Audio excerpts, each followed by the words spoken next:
Today on Locked On Red Wings, previewing the Eastern Conference and trying to predict where the Red Wings may fall within it. You're Locked On Red Wings, your daily podcast on the Detroit Red Wings. Part of the Locked On Podcast Network, your team every day.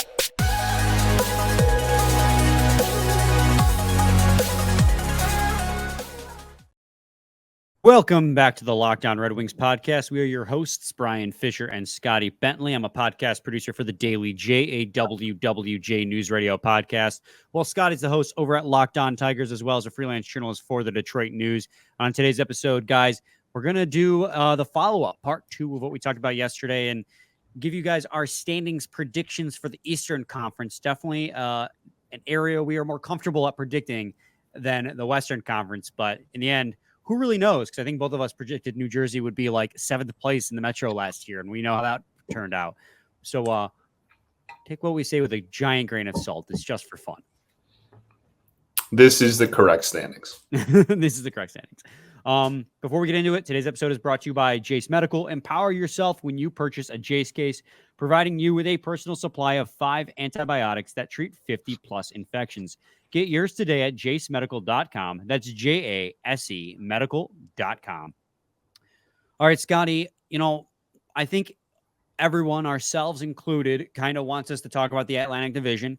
But if we're proper journalists, podcast hosts, we should bury the lead, right? Like, make people wait. Not that they can totally just skip forward to talking about the Atlantic Division part. Let's talk about the Metro Division first. We'll try our best to get through it as fast as possible. No skipping allowed. No skipping allowed. You have to listen to the whole thing. But we'll try our best to get through the Metro as fast as possible so we can get to the Atlantic Division and give it the proper time that it needs. But first, Scotty, the Metro Division last year finished as following, going from 8th place to 1st place. Columbus Blue Jackets last, Philly 7th, Washington 6th, Pittsburgh 5th, Islanders 4th, Rangers 3rd, Devils 2nd, and then the Hurricanes at 1st place in the Metro Division. Scotty, starting with 8th place, starting with last place, where do you see and why which team finishing 8th? Yeah, that was worded really terribly. I'm going to go with I'm going to go with the Columbus Blue Jackets. I know that that's a little bit of a chalky start, but they were comfortably not only the worst team in the Metro, there was no one even close to them in the entire Eastern Conference. They were awful. We had talked, obviously, bringing in like Gaudreau last offseason. There was a little bit, I wouldn't call it hype, but there was a little bit more excitement out of Columbus than we had been used to. And, they've had a heck of a 3 or 4 years, man. I mean, Torts and the Pierre-Luc Dubois thing, and they have just really had a heck of a go the last 4 or 5 years. And so, now I still just think they're at the bottom. And I think everything that could have gone wrong last year kind of did. And while I don't expect their point total to be in the 50s necessarily again this year, I think that getting them out of the basement is just too big of a jump for 1 year for it still being the Columbus Blue Jackets. Yeah, so not to mention the head coaching thing that just happened. This one I deliberated on a lot. I thought, yeah, it could be Columbus, but then also I have no faith in the Philadelphia Flyers, especially with they want to trade away Konechny. I think I heard rumblings that they want to try and trade away Carter Hart as well. So guys who make up the vast core of that team, they are looking at trading away and just going full rebuild. Whereas the Columbus Blue Jackets, what I'm about to say, I don't want people to take me as saying they're going to be a really good team. I think with the additions that they made in the offseason, they're good enough to finish 7th in the Metropolitan Division. So I guess I'll give you a twofer here because you already mentioned Columbus. I actually think the Flyers are going to finish last in the Metropolitan Division. There you go. I think with the fact that they're tearing it down, Tortorella has been very clear about the fact that this team is missing a lot of pieces. The fact that they're going to be trading away guys, and they've already traded away guys. I think this team is poised to finish dead last in the basement. Whereas the Columbus Blue Jackets, made acquisitions probably prematurely, getting guys like Damon Severson and paying him 6.25. He's a pretty solid defenseman, not a number one D man, but they're paying him like one. They acquired Ivan Provorov, who's, a middle of the ground. Like, they got better. And if you have guys like Kent Johnson and Adam Fantilli join your team, and you have Johnny Gaudreau, who you hope bounces back, and Patrick Laine, who you hope bounces back, playing on this team, I can see a path for this team to be not 8th, but 7th in the Metropolitan Division. It's not like I'm giving them some like huge praise. I just think that they did enough to surpass the Flyers in the Metropolitan Division. I do think the big thing that could hold them back is their coaching situation. Obviously, this Babcock saga is both terrible and kind of funny at the same time. It's wild, man. They went to just immediately like, oh, we're going to give not even an interim head coach. They just made the assistant coach the head coach for 2 years. Patrick Laine is singing his praises. Apparently, he's known him since he was 18 years old. But like, you go from you spend all offseason prepping to have this coach, and this coach trying to introduce a system, and now you have an assistant coach come in and try to change things up right before training camp. I mean, that could very easily sink their season altogether. But I think they have enough new blood injected into this roster to at least get them to 7th in the division. Again, not an overwhelming singing of praises of the Columbus Blue Jackets, but I do think that they are a little step better than the Philadelphia Flyers. John, I know you're listening. I know you're high on Tortorella. I'm sorry, buddy, but I think the Flyers are going to be even worse than they were last year. I think the Flyers are going to be 8th and the Jackets 7th. Scotty, what am I doing? It's 6 minutes, and I'm only at 7. I don't even know. I don't know, dude. Go. You're really feeling yourself about the Columbus Blue Jackets. Go. I am going to go the opposite end of you. I'm going to have Washington falling to 7 and Philly at 6. Wow. And like 5 points separated those two teams last year. I'm not, it's not like that's some astronomical thing, but I mean, certainly when you look at the situation of where both franchises have been the last few years, that maybe raises an eyebrow. But I'm really low on the Caps this year, man. And like we talked about it a little bit off air before we hit record. Like I don't see a path for them to be like a playoff contender post trade deadline. Like Ovi's going to do Ovi stuff. The rest of that team has taken significant steps backwards over the last 3 years. And I don't expect that to just like magically turn around this fall. So I'm not saying they're going to put up a 58-point season, but if they have, 75 to 78, that would not shock me at all. Yeah. See, Washington, I had as my 6th place team. For much of the same reasons you had them as your 7th place team. I mean, Ovechkin's going to be Ovechkin. Kuznetsov's still decent. Backstrom's still pretty good. But after that, like their depth really falls off. I mean, they don't really have, and with the losses that they had at the trade deadline as well, Dmitry Orlov was going to leave regardless. Like he was going to leave at the offseason either way, but trading him away. This is the end of the Washington Capitals window. It's shut closed. Right now they're in their Miguel Cabrera phase where you have a legend and you're just watching him chase awards, chase records, and that's perfectly fine. And Ovechkin, to his credit, is performing way better than Cabrera is at his age. Sure. Different sports, can't compare them, but Ovechkin is still Ovi. But 6th place for sure. I don't see them sniffing the playoffs, honestly. Yeah, I don't either. Obviously, I have them in 7 and then 6 for Philly. I'm not like uber high on Philly. I'm not trying to like go out on a limb and be like, oh, the Flyers are going to be great. Like, I think it literally could be like the Caps have 76 and the Flyers have 77 or 78, right? Like, I'm not trying to say there's a ton of separation or that I think the Flyers are significantly better than the Capitals. And I do fully expect the Flyers to sell off pieces at the trade deadline as well. I think they're going to be a pretty popular team to call and at the trade deadline, because I think they have assets that some contending teams could want. There's some expiring deals on this roster as well. But I don't think that this is like a complete and utter, like there's no talent here. Like I think I've sung the praises of Carter Hart a lot on this show. And at the end of the day, they're 4 best players are all like between the ages of 25 and 29 ish. So we'll see. Again, I'm not saying this is a beautiful situation. There is some very, very interesting conversations and discussions to be had around the Flyers, but I view them as a little bit more of a, maybe bottom end, middle of the pack than I do like a cellar dweller. Yeah. We're going to take a quick break, and when we come back, we're going to wrap up the Metro Division and get into the Atlantic. But first, I got to talk to you guys today about Jase Medical. Everyone should be empowered to take care of themselves and their loved ones during the unexpected. That's why Jase Medical offers the Jase Case. The Jase Case provides 5 life-saving antibiotics for emergency use and gives you a peace of mind so that you are not just hoping that you can have access to medication in an emergency. Jase Medical makes sure that you have medication on hand. Jase Medical is simple. They handle everything from the online evaluation to licensed pharmacy medication delivery and ongoing consultation and care. Do not get caught unprepared. Save more than $360 by getting these life-saving antibiotics with Jase Medical, plus an additional $20 off by using code LOCKEDON at checkout on jasemedical.com. That's JASE medical.com, promo code Locked On. Segment 2, Locked On Red Wings podcast. Scotty and I are trying to predict the standings for the Metropolitan Division and kind of explain why to the best of our ability. Scotty, we're at 5th place, I believe, for the both of us. I have the Islanders up next as 5th place. This is a team that is very committed to the core that they have now, and I'll be blunt.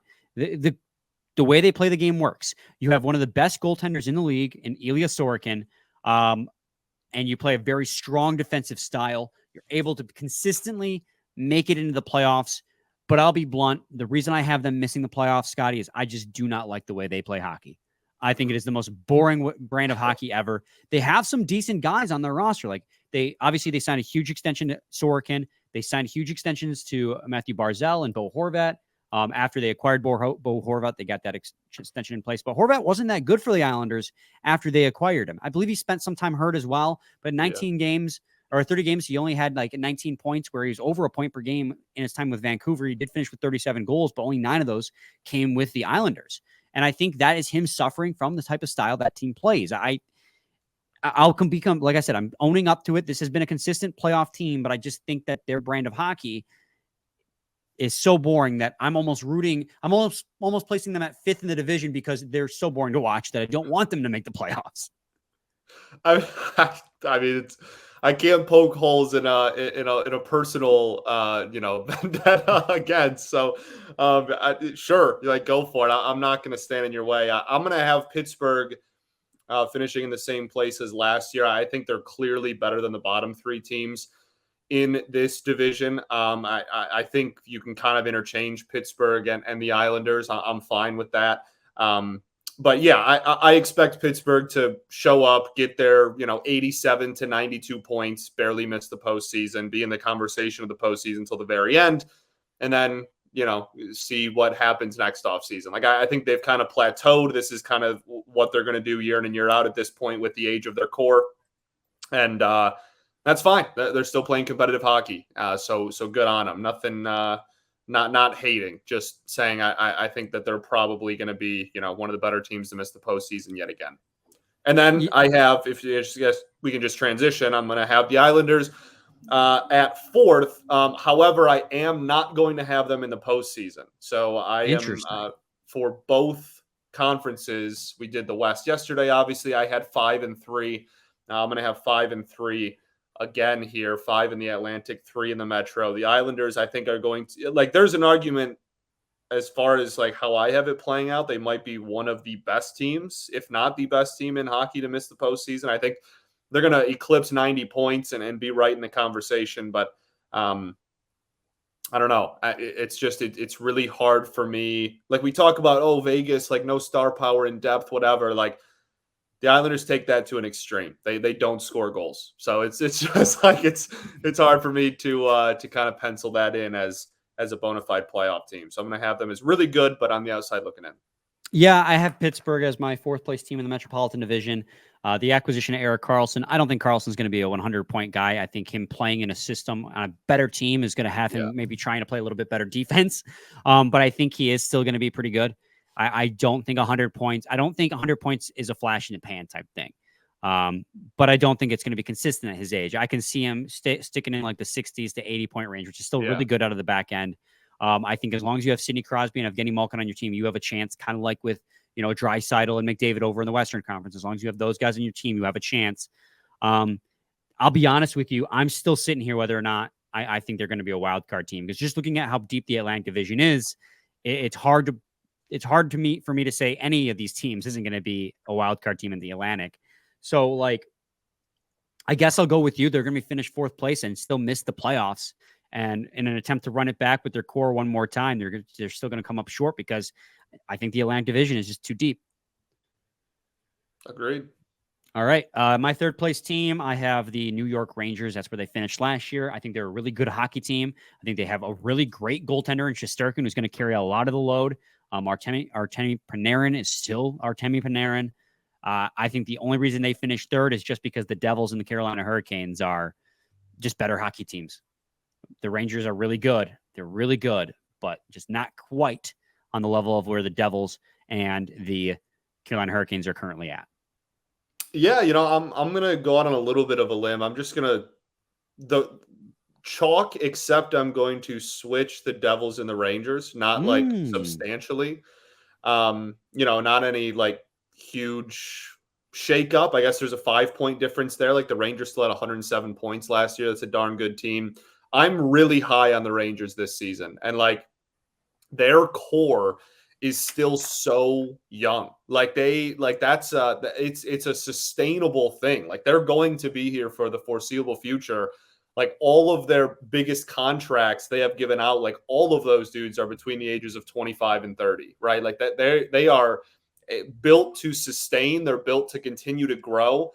They have a very nice young prospect pool, like one that even, 12, 24 months ago was viewed as one of the better like prospect pools in hockey. I'm a really big believer in the Rangers this year. Obviously, one of the best goaltender situations in the league as well. I'm a huge fan of them. And then to just steamroll into, for the sake of time, like then I have the Rangers at 3rd. I don't think the Rangers are going to be bad. Like they'll like push 110 points, maybe even get 110 points.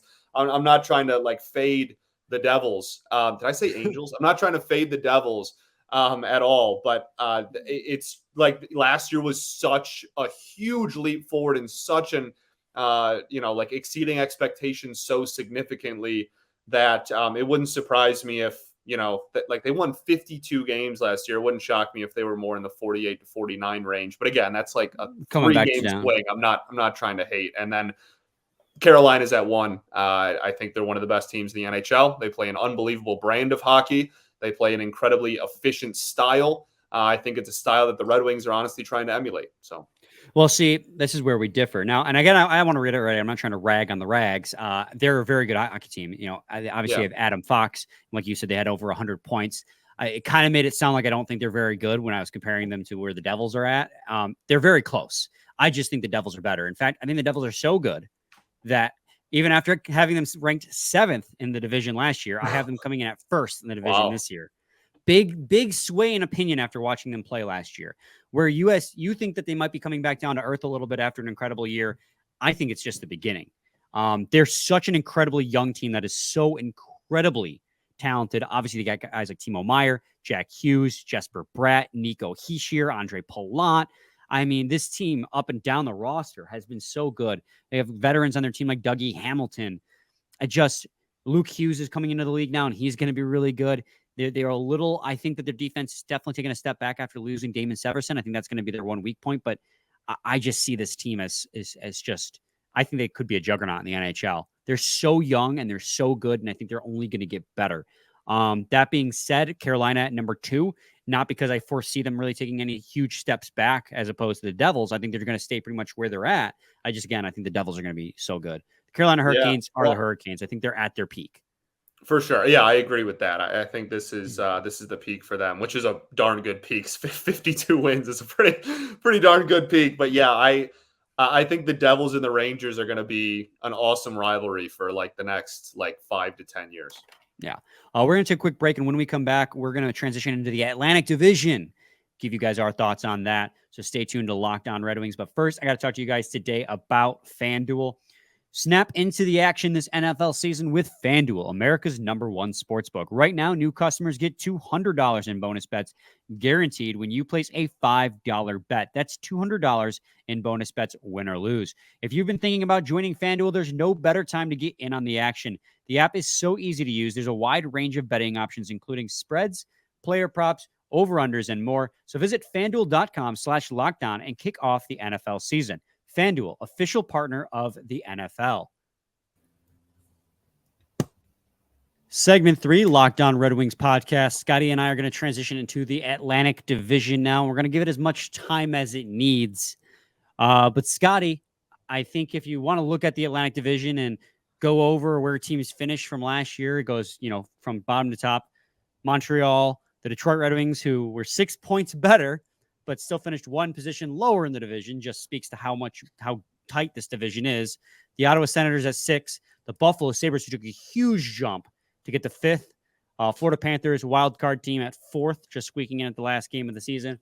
Then you have from there Tampa, Toronto, and then Boston all the way at the top. Starting from the bottom and moving up, where do you think this year's 8th place team is going to be? Yeah, I think it's going to be Montreal again. I really like the Habs like 2 years from now, right? Like I'm a big fan of the direction of the Canadiens. I think they have some really good young pieces. I'm a huge fan of Suzuki, new captain, right? Had a pretty solid first year as the captain. I really like the young pieces they have going forward. I think there's some long-term pieces already on the NHL roster. I think there's some long-term pieces waiting in the wings. We've talked about their draft a few times over the last couple of years, their drafts, plural, over the last couple of years. I really like the Habs in like 2025 or 2026, but I think not now. And especially when you take into consideration how good the other 7 teams are. Yeah, this whole division is going to be really tough, but the easiest one to pick is the Montreal Canadiens. But I agree with you. In a couple of years, they're going to be really good. David Reinbacher is in their prospect pool. Juraj Slafkovsky is in their prospects pool. They got Caulfield, who's currently still on their IR. I don't know what his situation is.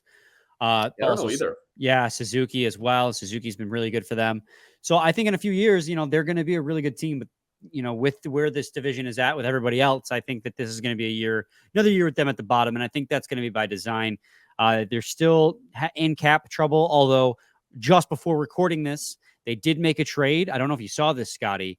They traded away goaltender Casey DeSmith, who they got from Pittsburgh, I believe, to Vegas Vancouver rather, for Tanner Pearson and a 3rd-round pick. So that they got cap relief out of that. So good for them. Not quite as tight against the cap as they were, but it's still a tight cap situation for them going forward. And until that really frees up, you're not going to see them make huge strides in the division because you're going to have to sign some guys to extensions to make things work and get guys off free agency to make things work. And if you don't have cap space, hard to make that happen. Yeah. But anyways, 7th place, Scotty. Here's the thing. I just want to use this as a preface.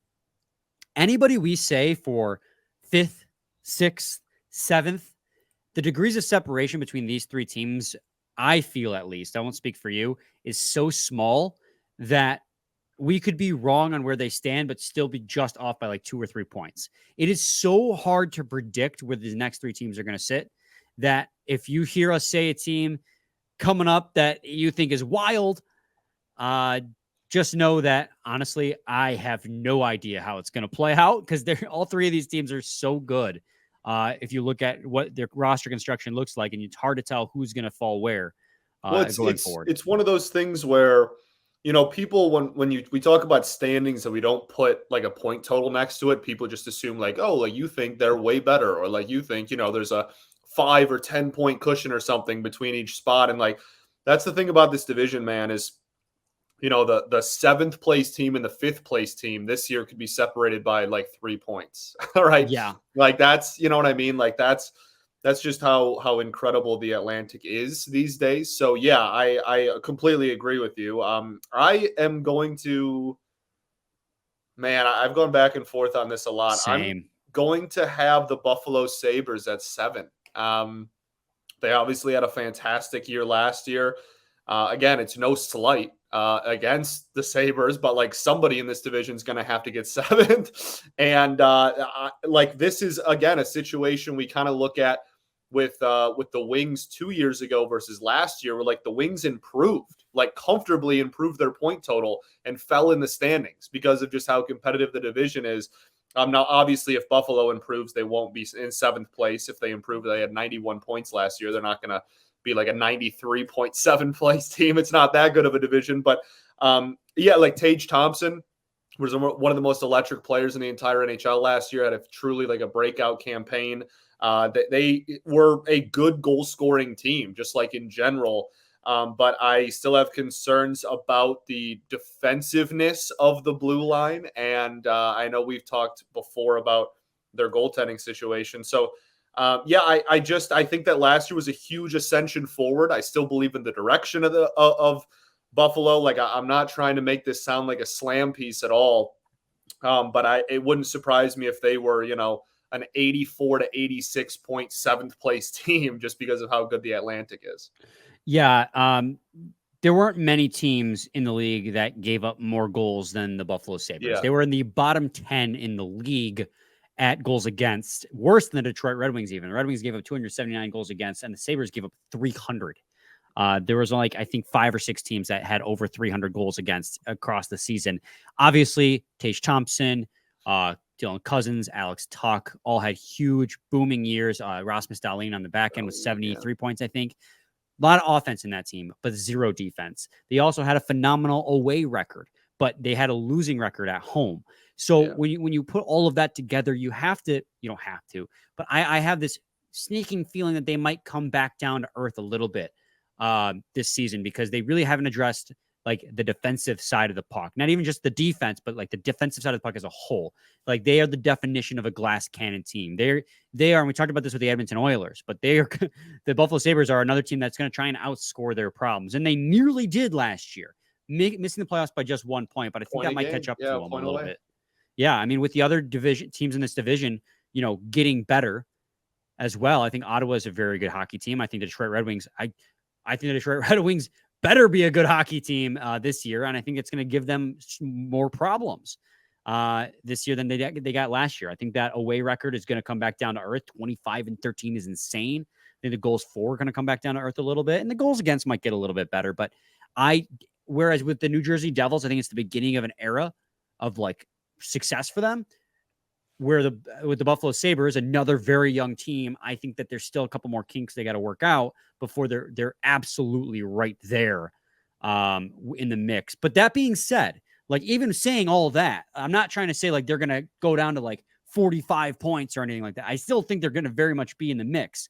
I think that they'll probably be an 80 to 90 point team, but when it's as close as it is in that 5th, 6th, and 7th position, I could see them falling while the Red Wings and the Senators, take a step forward. That being said, on that note, Scotty, who do you have in 6th place? In 6th place, I have, for the 2nd year in a row, the Ottawa Senators. I went back and forth a lot on if I wanted Ottawa or Buffalo to be my 7th place team.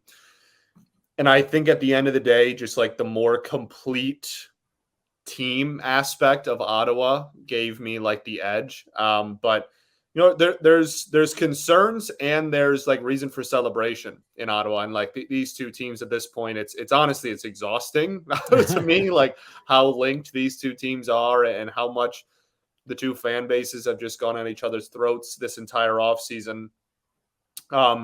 It'll be a fun rivalry on the ice. That is for sure. But yeah, like I know that you had made a point when we had talked before about like their off season, like did they gain more than what they gave up? And I think that was a really good point you made. Like I think that's a legitimate question. Not that they didn't add, but like they lost, like objectively that they lost some key contributors, and it's pretty relatively subjective about like, do you think that the players that they brought in to fill in those holes was like worth it or made up for those losses? And so at the end of the day, just like without a clear, like, oh yeah, the Sens got better, like, right? Like that, I don't think that that's a like objectively true statement. I think there's an argument for it, and it might be true, but I don't think it's objectively true. And I think that is kind of why I still have them at sixth place here. And again, like sixth place might be like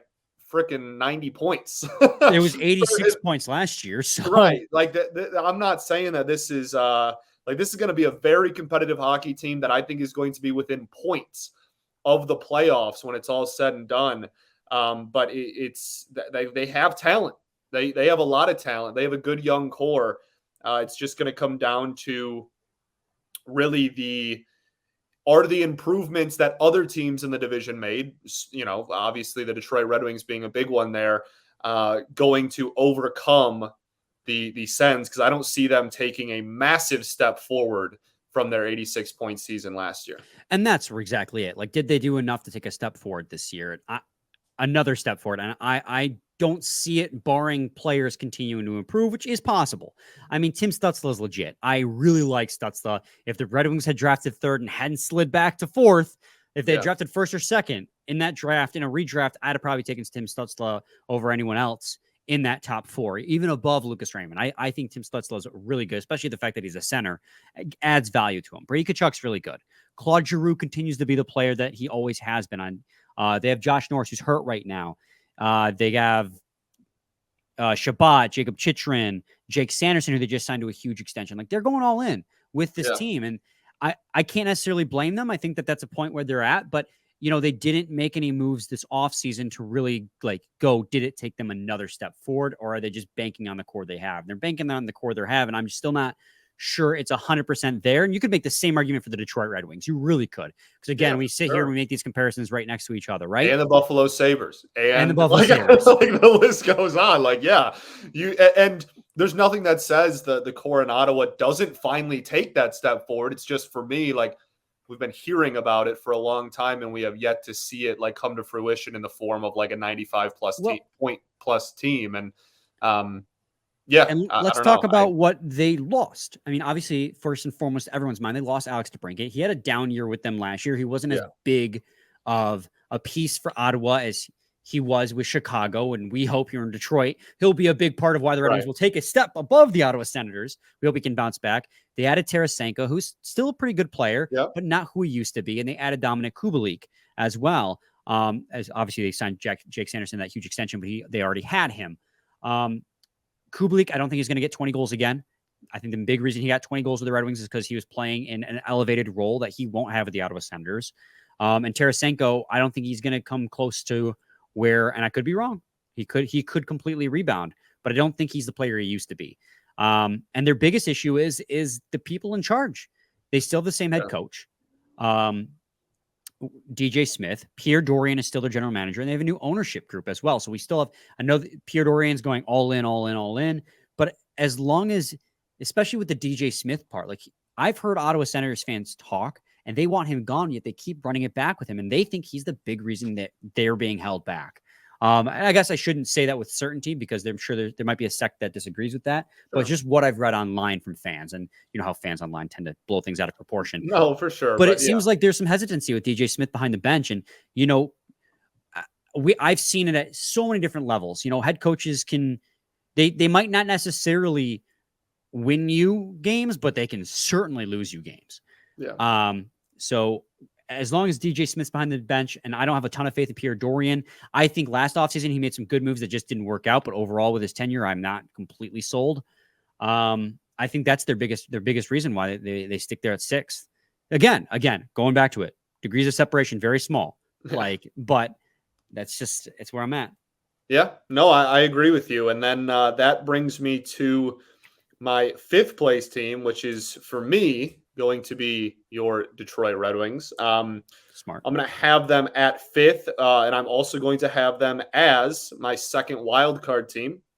So that means in both conferences, I'm going to have a split of 3 and 5 playoff teams for each division in both conferences. So I'm going to have 5 playoff teams in the Atlantic, the Red Wings being the quote-unquote worst of the playoff teams, and only 3 in the Metro. We covered in the first half of the show.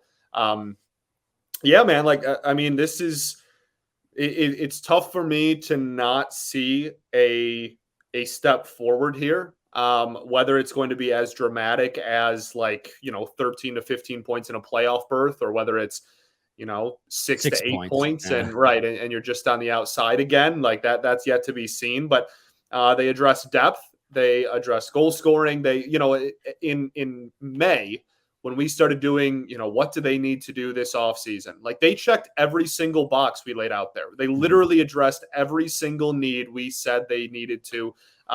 It's second full season in Lalonde's system. Another year for everybody that was already here. You have a massive improvement in the depth department, a massive improvement in top-end goal scoring. I think, we talk about it. The goalie situation is going to be pretty make or break for this team, I feel like. But it's really hard for me to not see. It's really hard for me. I don't know how to word what I'm thinking. I find it hard to believe that the Wings aren't in a position, barring injury, to at least take somewhat of a step forward. I'm just going to have it as 5th place and getting the last wild card spot here in the East. Yeah, that's exactly it. There might be a little bit of hometown bias involved here. Like, let's not beat around the bush. But yeah, for sure. You're right. I mean, they because I'm right in the boat with you. 5th place, second wild card team. Both wild cards go to the Atlantic Division, because I think the Atlantic Division is absolutely stacked. And of note, like, it is hard to accomplish that, because that means that the Atlantic Division, who plays most of its games against itself, have to then go and beat up on everybody else, right? For sure. To make that happen. But I think the Metropolitan is another step weaker this year, with the exception of the top 3. I don't think the Penguins or the Capitals, we talked about it, really got any better. I think their windows are closing, and the bottom 2 in that division as well are just Columbus and also Philly. There's not going to be one team in your division with 135 points. That's a lot of points on the table that are about to be redistributed. Like Boston is not going to win 65 games again. So we'll debate how far they fall. I'm sure that they'll come up here in a second, but like that, there's going to be points that are going to be on the table this year that weren't last year, because Boston was one of the best teams ever. Yeah. And when we talked, again, you mentioned it, when we talked about what the Red Wings had to do to improve, it was pretty much they needed to adjust everything. And then they did. They have a legitimate bona fide top 6 now. Alex DeBrincat come in, as long as he can rebound the way we hope he is, playing on a line with a playmaker like Dylan Larkin, he'll be great. I think Dylan Larkin's going to continue to improve off of that as well. And, finally have that point per game season. Just missed it by 1 point this last year. Lucas Raymond, I think, is going to have a bounce back year. We know that Woolman and Sider is legit. That defense, second pair and bottom pair, are deep now. Like, you have options on the defensive end, which is really nice. Your forward depth is insane, that you could possibly have like a 20 goal scorer like Daniel Sprong was last year in your 3rd or 4th line. Like, there's a lot. This is a very deep team. And the biggest question mark still is goaltending, but it's the same case with the Ottawa Senators. They have Jonas Korpisalo and Anton Forsberg as their goaltending duo, unless they decide to go with their prospect in Matt Sogard as their starting goaltender. I don't really know the situation in goaltending, but that their big goaltending acquisition this last offseason was Jonas Korpisalo, and I don't think that that's going to be good enough to carry them, much like I have doubts about Ville Husso. So It's really going to come down to where we think these guys are going to land. Although I kind of want to take that back, though, on Korpisalo. I think I was thinking about his year in 2022. This last year in 23 with the Columbus Blue Jackets, he did have a .913 save percentage, and then a .921 in 11 games with the Los Angeles Kings. So he was actually pretty darn good this last year. I was thinking of the year before, we had an .877 save percentage. He was pretty solid. So, hey, maybe it's maybe the Senators. Still, that's last 2 seasons, one good, one bad. Like, which are you going to get? Yeah, which you don't really know. But that doesn't change the fact that Detroit Red Wings, I think, they're a much more well-rounded team than they were before. And if you can get some of these guys, I think Lucas Raymond's going to go this year. I think he's going to be in the 60-point range. I think DeBrincat's going to get back to the 30-goal range. Larkin's going to be Larkin. Defensive side, you have Moritz Seider, who's a fantastic two-way defenseman. He can get points offensively, but also play really good defensively. Jake Woolman can put up points as well. And if you have young guys trying to push some of these vets out, like, there's real potential this team could be a threat. And again, they could still finish 6th with like 85 points, but they could finish 5th and get the wild card team, or 7th and 85 points and finish wild card team and get you know, 92 points. You know, Right. it's so hard to predict, but the Red Wings fan in me, I got to believe, man. It has me believe in 5th place. I'm with you. 4th, I'm going to have the Tampa Bay Lightning. I'm kind of just doing this thing where every year I am going to predict the Lightning to finish one spot lower than the year before until I'm wrong. So, like, you know, like 2nd to 3rd, and now last year they were 3rd, and I'm going to go with 4th. And this is still one of the premier rosters in the NHL, but age is no longer on their side. They're getting a little bit older every year. And even with their, you know, cap manipulation strategies, they still have lost players over the last couple of years, but the core is still completely intact, and they're all still very, very good hockey players. So I don't expect this team to be garbage, but they've had under 100 points last season. And I think that kind of, you know, 4th place around 95, 96 points is not certainly not a bad season. But I also think they have a little bit of like the LeBron James like syndrome thing going on, where like they're kind of throwing in the regular season a little bit. Then they're going to turn it on in the postseason. I think they're going to be the 4th place team in this division, but a team that nobody wants to see on the other bench come May. Yeah, for me, this is where the first place we're going to differ. I have Boston falling all the way to wild card 1. I think that they aren't quite understanding how much losing Bergeron and Krejci is going to affect them. Their center depth right now, you're looking at Pavel Zacha being your number 1 C. And that's going to hurt them a lot. And if you don't have good center depth in this league, as we've seen as Red Wings fans, you're not going to get very far. That being said, they still have Pasternak. They still have Marchand.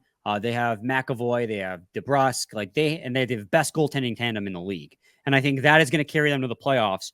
But without a bona fide center depth, man, it's going to hurt them.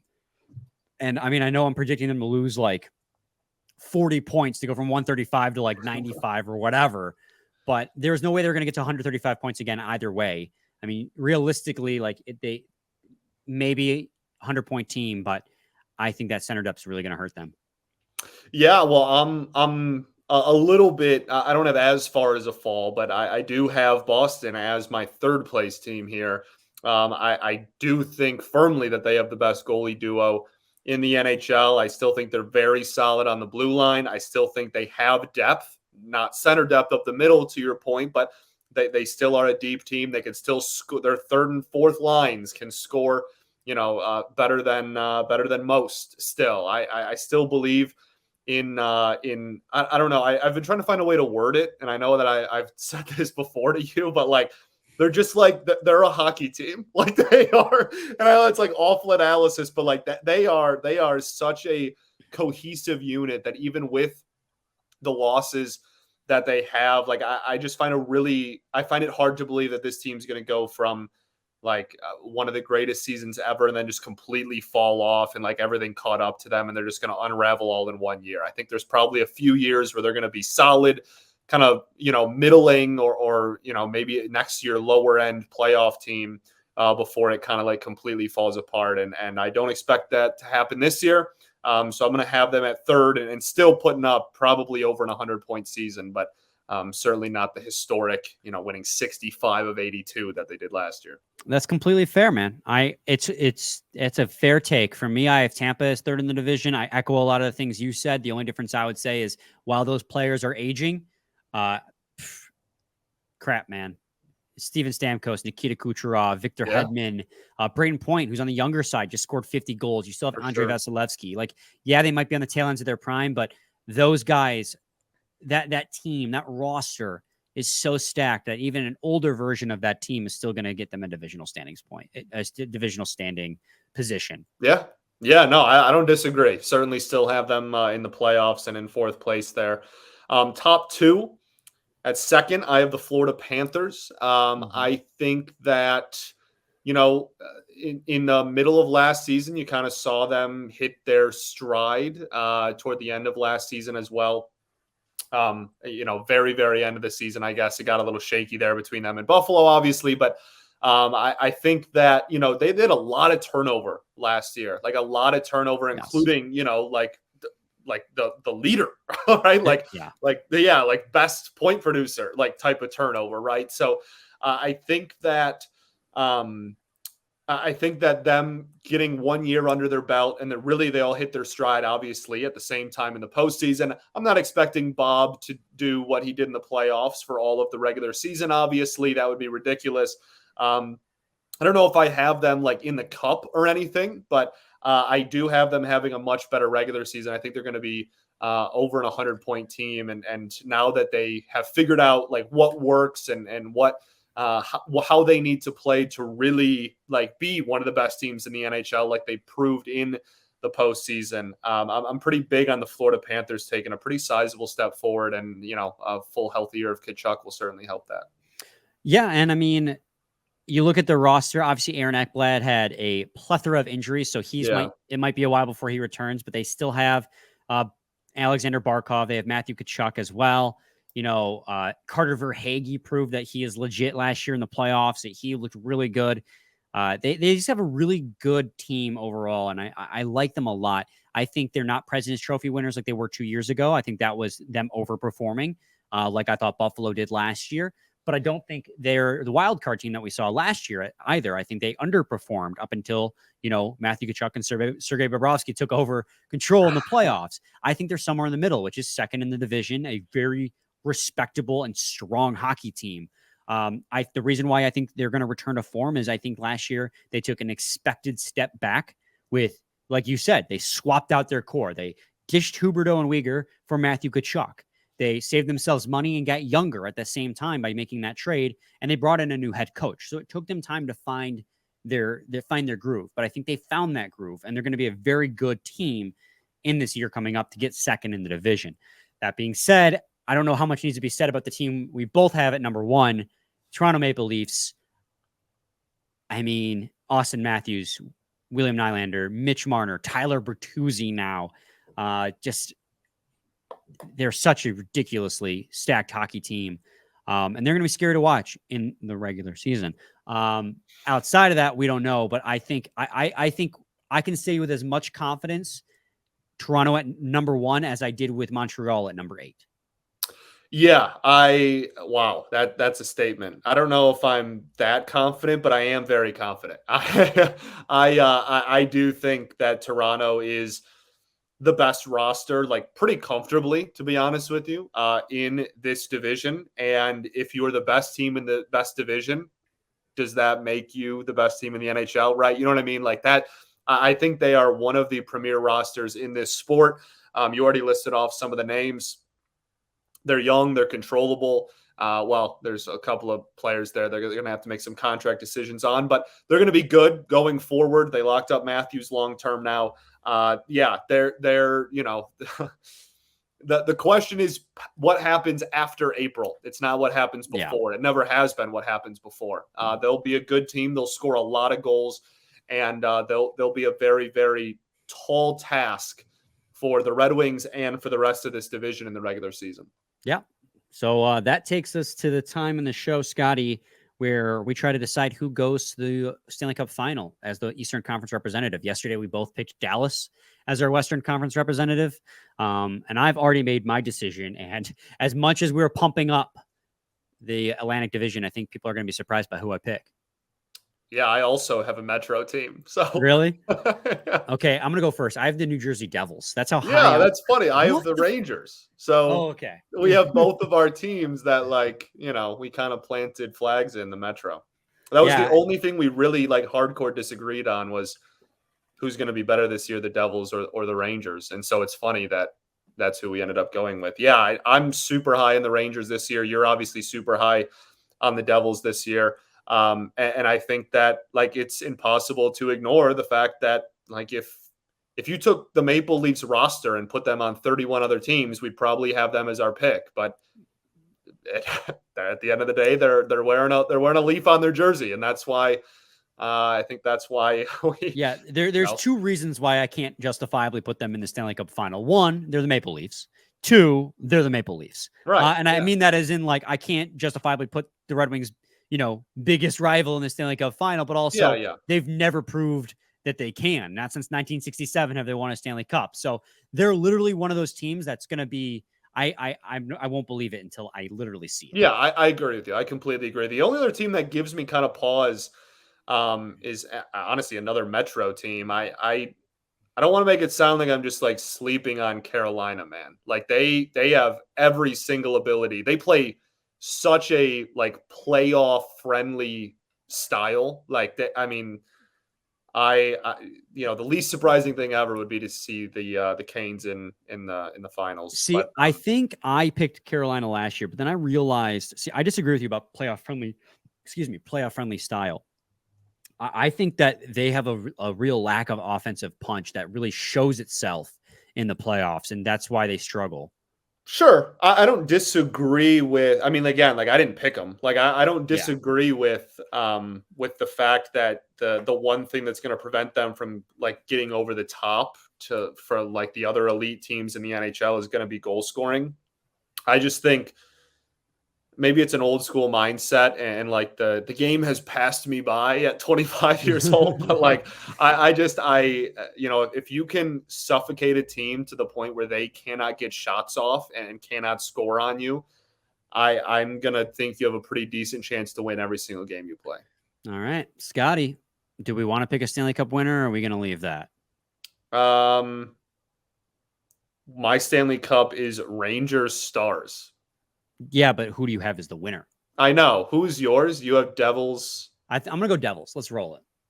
You went. Who's your West? Stars. Team? Oh, that's right. We both picked the Stars. Goodness. Listen, I totally don't have to pee right now, so totally don't take. I'm just going to take my time then.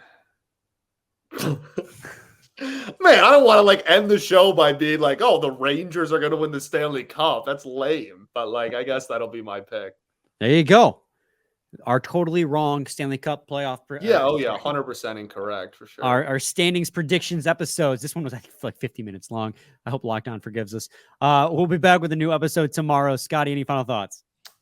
We ball, and next year we're gonna do each division gets its own episode instead of conference. Remember, last year when we did one episode for the whole league?